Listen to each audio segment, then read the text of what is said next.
Hello, my name is Bethany Thomas, and this video is being recorded on Sunday, December 7th, 2025. In Thailand, where I live and work, relationships are crucial for any deep conversations. If my communication skills are lacking, they could prevent a relationship from deepening and hinder any help that I may be able to offer. As we learn from our reading, interpersonal communication is faithfully using the gift of communication to foster shared understanding for life-giving relationships.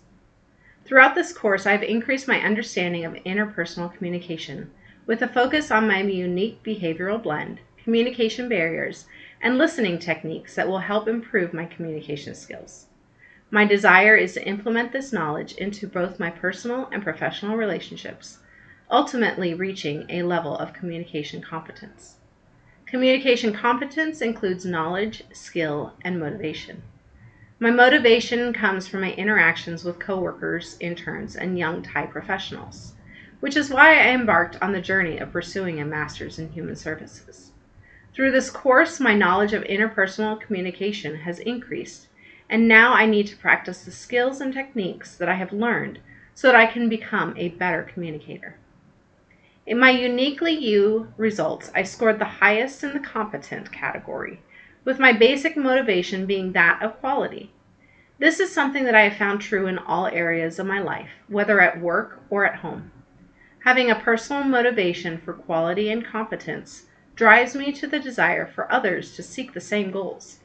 When I sense a lack in others, I find myself getting frustrated with them. However, I have recognized that this may be an unfair expectation that I am putting on them. We are all created in God's image, with our own blends of personality and behavior. With a behavioral blend of competency and inspiration, I have a strong drive for research and knowledge and want to share what I know with others. While this may make me a strong public speaker, I need to be aware of coming across too strongly or with too much of a know-it-all attitude. When I think I am being helpful in presenting the facts, I may in fact be hurting the conversation. I have a tendency to insert my dominance in my closer, more personal relationships. Even though I may want to take over the conversation and find the answers, sometimes all that is needed is someone to sit and listen. This desire to interrupt or rush to find the answers seeps into a few of my communication barriers and is something that I need to be aware of as I develop my communication skills. One of my greatest barriers in communication is that of interrogation. This seems to fit with my desire for research and fact-finding. While asking good questions can be a powerful counseling tool, I need to be aware of this barrier and use discernment as I develop my questioning skills. Not only do I have the tendency to interrogate by asking questions, but a lot of my questions are unnecessary closed questions. This can potentially shut down a conversation and does not give the talker an opportunity to share what is truly on his or her heart. I want to develop the skill in asking more open-ended questions. I do not want to come across as an interrogator, but as a counselor, someone who truly cares to understand the person and the issue that they have brought before me. Another obstacle that I have come up against in my current role is that of my nonverbal cues. I work with people from all over the world, and the culture and language barriers impact our communication. With these barriers in place, we rely heavily on context, body language, and intonations. I've been told that my face can be very expressive, sometimes sharing more than I intend to.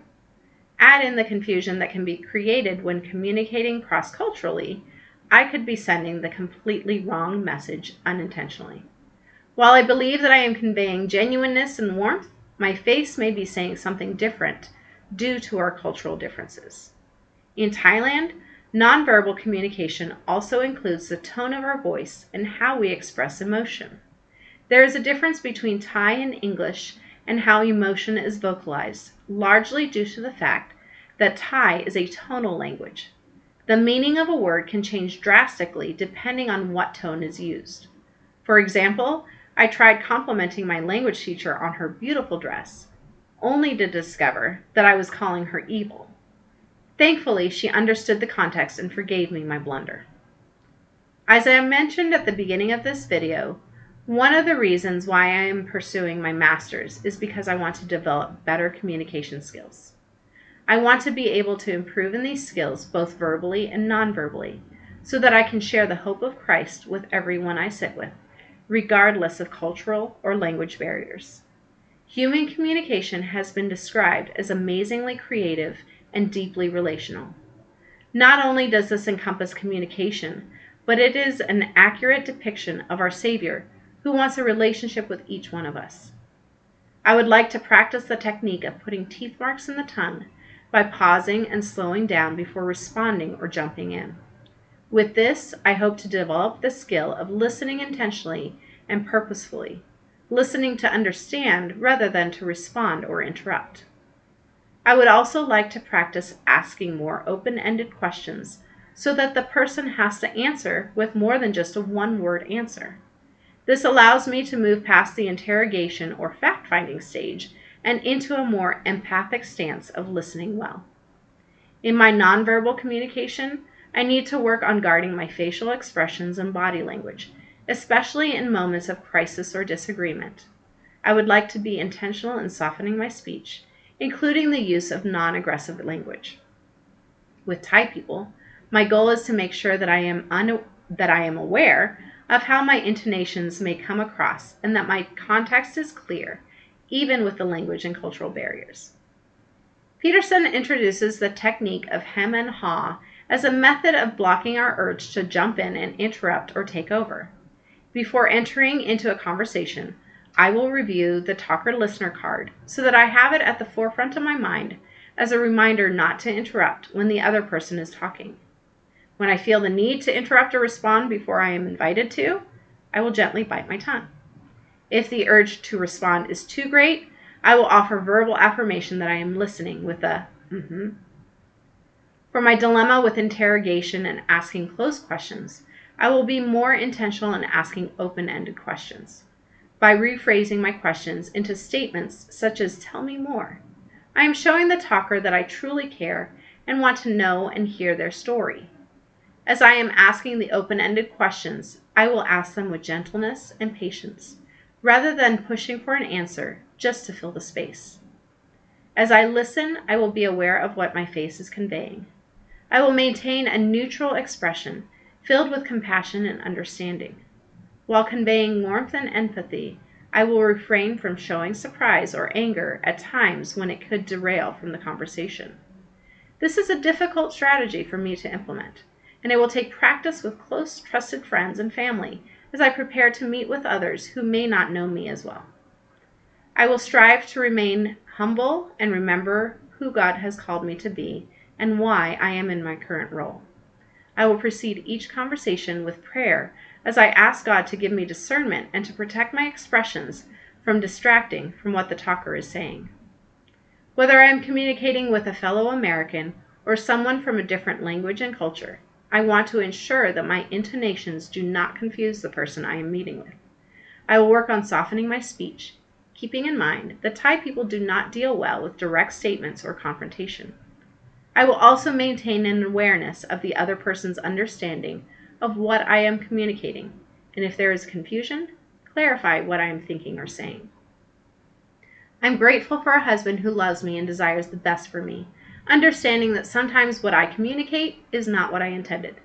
He has consistently been a sounding board as well as someone who I can process my experiences with.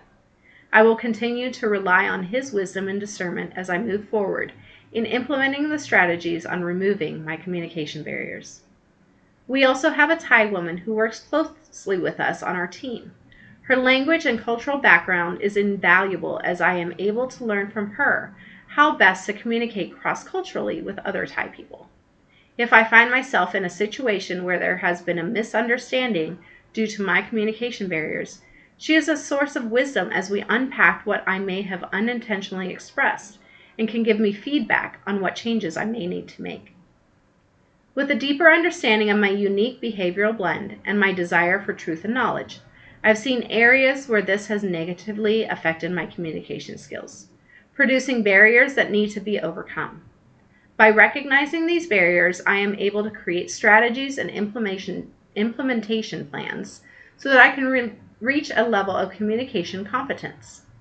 Working in a cross-cultural environment, effective communication is crucial to developing relationships, which lead to conversations and ultimately sharing the hope found only in Jesus. I have been called first and foremost to love the Lord with all my heart. As I love Him, I am also called to love my neighbor, whether that means the person across the street or around the world. My desire is to love my neighbors through discipleship and mentoring, both of which require strong communication skills. When we order our desires properly to love God, neighbor, and self, we are more prone to use the gift of communication to serve others and glorify God.